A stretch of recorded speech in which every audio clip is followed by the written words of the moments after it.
Baik, Assalamualaikum warahmatullahi wabarakatuh. Kembali lagi bersama saya di Andre Mencia Putra dalam mata kuliah apresiasi prosa fiksi. Nah, kali ini kita akan membahas tentang setting atau latar.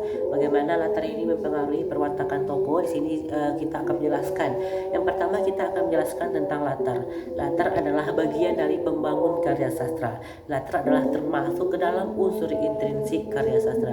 Dalam karya sastra, latar berupa tempat, waktu, dan suasana. Latar termasuk unsur pembangun yang vital. Latar adalah landas tumpu yang mengarah pada pengertian tempat, hubungan waktu, dan lingkungan sosial yang terjadi pada peristiwa-peristiwa yang diceritakan pada karya sastra. Latar adalah bagian dari unsur intrinsik. Nah, berarti latar ini merupakan salah satu bagian dari unsur intrinsik yang dari segi banyaknya latar juga termasuk dalam unsur intrinsik.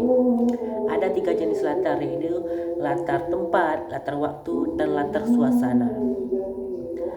Nah, latar waktu ini merupakan menjelaskan yang terjadinya waktu. Mungkin dengan contoh, mungkin saya lagi jalan-jalan pada pukul 13.00.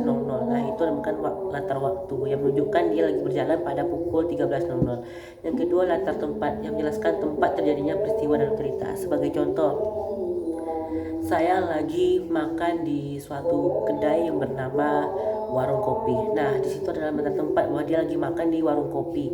Disitulah yang menunjukkan bahwa latar tempat. Yang berikutnya adalah latar suasana yang menjelaskan terjadinya suasana, mungkin keramaian, mungkin ruang lingkup suasana yang sepi, yang nyaman, yang tenang, yang penuh suasana yang tenang, itu menunjukkan latar suasana. Menurut KBBI, Kamus Besar Bahasa Indonesia, latar adalah keterangan mengenai waktu, ruang, dan suasana terjadi pada dalam karya sastra. Nah, selanjutnya kita akan membahas mengapa latar bisa menjadi menjadi menentukan perwatakan tokoh.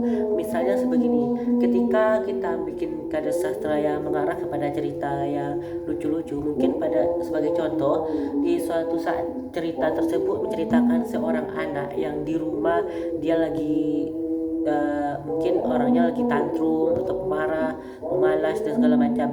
Ketika dia pergi ke sekolah, mungkin perwatakannya berubah lagi. Kita tahu sekolah itu tempat pendidikan. Mungkin dia lebih mengarah kepada dengan jiwanya yang disiplin, berani, tegas, karena sekolah itu adalah tempat mendidik, tempat kita berkomunikasi dengan ilmu pendidikan. Berarti ada suasana di rumah dia seperti ini, suasana sekolah dia seperti ini. Begitulah nanti suasana atau latar menentukan perwatakan tokoh.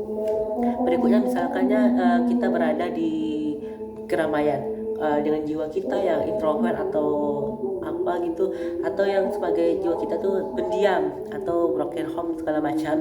Tetapi kalau di tempat keramaian, berarti kita menjaga image atau menjaga diri kita agar supaya diri kita tuh dipandang baik. Jadi kalau ketika di tempat keramaian, kita dengan jiwa yang sopan, yang kalem, yang segala macam ketika berada di tempat keramaian. Nah, itulah mengapa latar ini mempengaruhi perwatakan tokoh pada novel tersebut.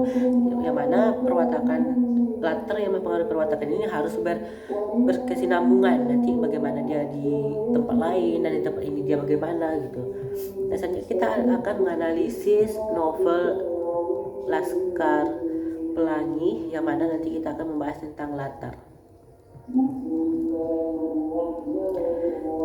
Nah, latar tempat pada novel Laskar Pelangi yaitu yang pertama di Sekolah Muhammadiyah Desa Gantung, Belitung Timur.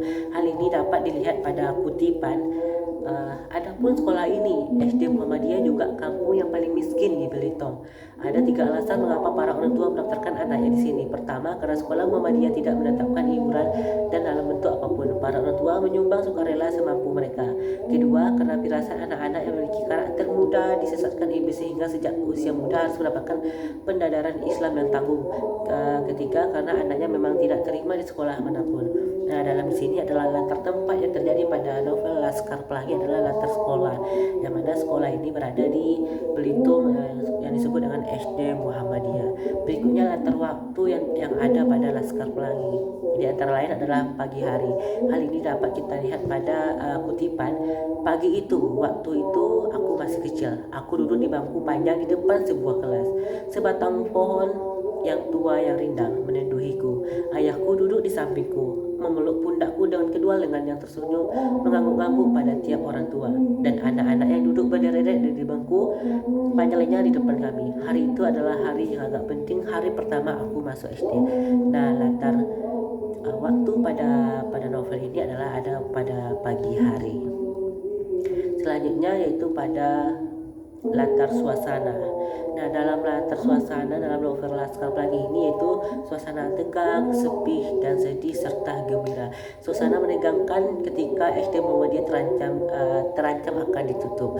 Hal ini dapat dilihat pada kutipan. Saat itu sudah pukul 11 kurang 5, Bu Mus semakin gundah. 5 tahun pengabdian di sekolah melarat yang amat ini, ya 30 tahun pengabdiannya tanpa pamrih pada Pak Arfan umpamanya akan berakhir pada hari ini. Nah, di sini adalah suasana menegangkan yang mana sekolah itu akan segera digusur, tetapi ibu dari atau guru salah satu SD itu merasa cemas dan gundah terhadap sekolahnya yang akan ditutup. Nah, itulah tentang latar dan bagaimana latar juga mempengaruhi perwatakan tokoh pada suatu cerita atau karya sastra juga dapat kita aplikasikan ketika kita membuat suatu karya sastra. Baik teman-teman, itulah yang dapat saya sampaikan. Saya minta maaf atas segala kekurangan dan kesalahan. Saya akhiri, billahi taufiq wal hidayah. Wassalamualaikum warahmatullahi wabarakatuh.